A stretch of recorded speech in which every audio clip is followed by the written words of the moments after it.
السلام عليكم ورحمة الله وبركاته. ازيكم يا حبايبي؟ عاملين ايه؟ يا رب تكونوا بخير. نصلي كده على الرسول عليه افضل الصلاة والسلام. ان شاء الله النهاردة هنعمل مع بعض وصفة جميلة اوي هتعجبكم. المكونات بتاعتها 3 كوبايات لبن، منجتين وسط على حسب الكمية اللي انت عايز تعمليها، نشا، كاستر، 4 بواكي بسكوت، معلقتين كبار سمنة بلدي. نبدأ بقى مع بعض الخطوات. اول خطوه هنعملها هنجيب 3 كوبايات لبن، هنحط معلقتين كبار نشا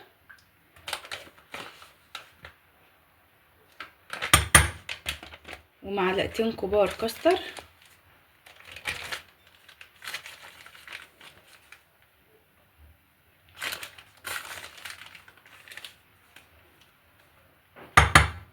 وهنحط 3 معالق سكر. كل كوبايه لبن هتاخد معلقه سكر. انا هنا نسيت اقول لكم احط السكر مع المكونات. ده 1 2 3. هنقلب بقى كل المكونات دي مع بعضها لحد ما تدوب خالص، وهنرفعها على نار وسط مع استمرار التقليب لحد ما تبقى كريمي، وهنرفعها من على النار.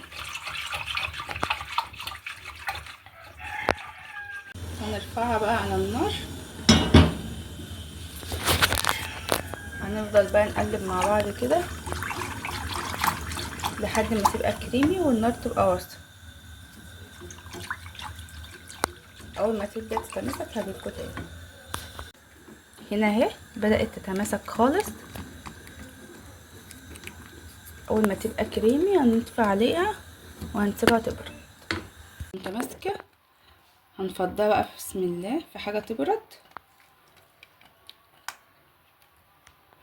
هنبدا بقى نعملها مكعبات.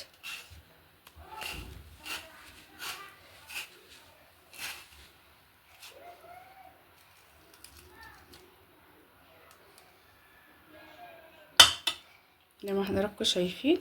ممكن بقى نقطعها بالسكينه كده، ممكن نعملها في كوبايه. ممكن بقى نعملها في كوبايه زي ما انتوا شايفين كده،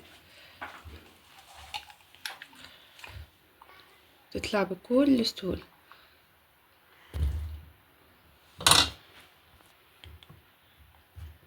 نقطعها بقى ونرجع لكم تاني. هنا بقى يا حبايب قلبي هنجيب الكبه بتاعتنا نحط فيها ال4 بواكي بسكوت ونبدا نطحنهم. اول ما يطحنوا معانا هنيجي عليهم بمعلقتين سمنه كبار بلدي او معلقتين زبده. في المرحله دي هنحط معلقتين كريم شانتيه، بيديها طعم كريمي قوي وجميل. هندمجهم بقى مع بعض، هنقلبهم بقى مع بعض.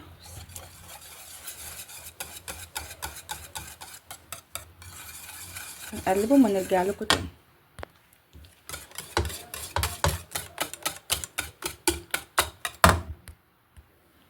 هنا بقى القوام بقى كريمي خالص اهو.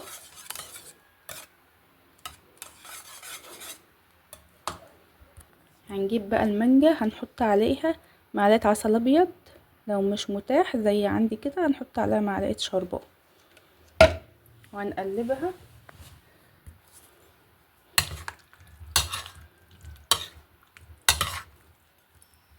نرجع لكم تاني بقى. هنا بقى بقت المكونات جاهزه معانا. مانجا متقطعه مكعبات، حطينا عليها معلقه سيرب. هنا المهلبيه اللي احنا عملناها او الكريمه، والبسكوت اللي احنا طحناه بالسمنه او زبده المتاح عندك. هنا بقى هنبدا نحشي اول طبقه بسكوت مع بعض، وهنسويها. ننزل بقى بالكريمه.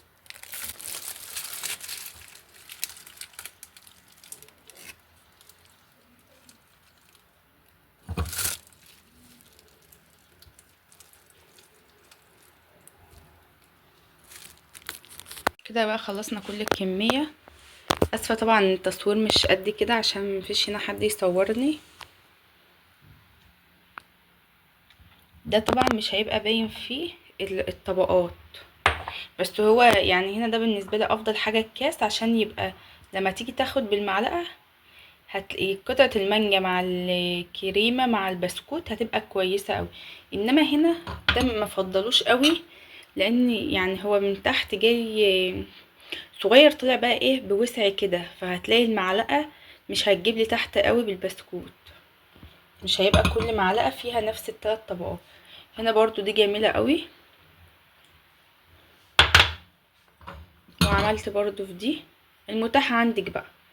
ان شاء الله المره الجايه هنعملها في كاسات مخصصه للحاجات دي، اللي هي بتتباع عند بتوع الحلويات، اللي كاسات كده اكليريك بتبقى مخصصه للحاجات دي. ان شاء الله المره الجايه نجيبها مع بعض.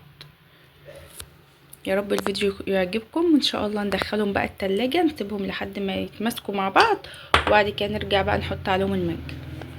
هنا بقى يا حبايب قلبي كنت حطيتها في التلاجة حوالي ساعتين تماسكت مع بعضها. هنبدأ بقى في المرحلة دي نحط قطع المانجا عليها. بجد للأمانة أنا أول مرة أعمل الوصفة دي وطلعت جميلة جدا. مش هنزل لكم فيديو لما تكون الوصفة ناجحة 100%، وعجبت ولادي جدا وجوزي، وبأمانة عجبتني جدا. وطعم السمنة البلدي مع البسكوت كان جميل، والكريمة برضو لما حط عليها كريم شانتيه كان طعمها أحلى.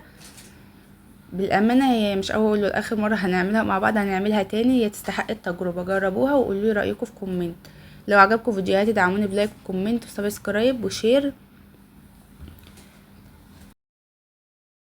عشان القناة تكبر بيكم يا حبايب قلبي.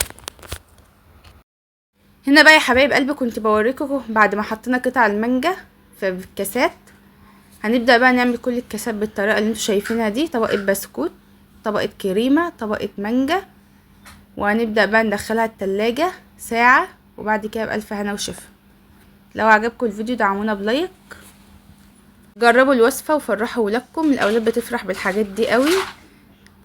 حاجة في البيت انت اللي عاملاها، جودتها مضمونة، نظافة احسن من بره 100 مرة. هنا بقى كنت بوريكم الكاسات طبقات، 3 طبقات. استنونا في فيديو جديد مع مطبخ سوم.